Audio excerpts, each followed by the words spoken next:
everyone. My name is Shauryaveer katoch. I study in 4th C. My school name is St. Paul Senior Secondary School.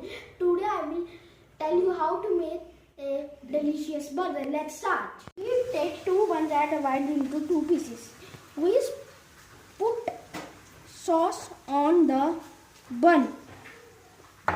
We spread sauce with the help of spoon. Onion and tomato into slices.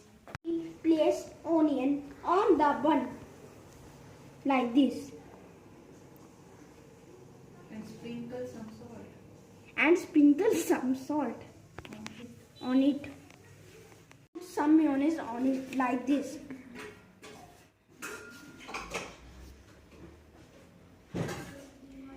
We put mayonnaise on it. Carrot on it like this.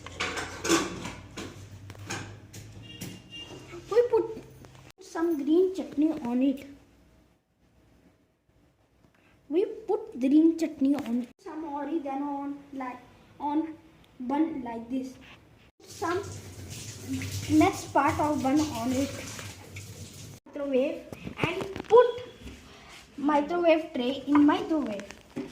And now I will start microwave for 1 minute. Now time is over. I open this and put my burgers in serving tray like this.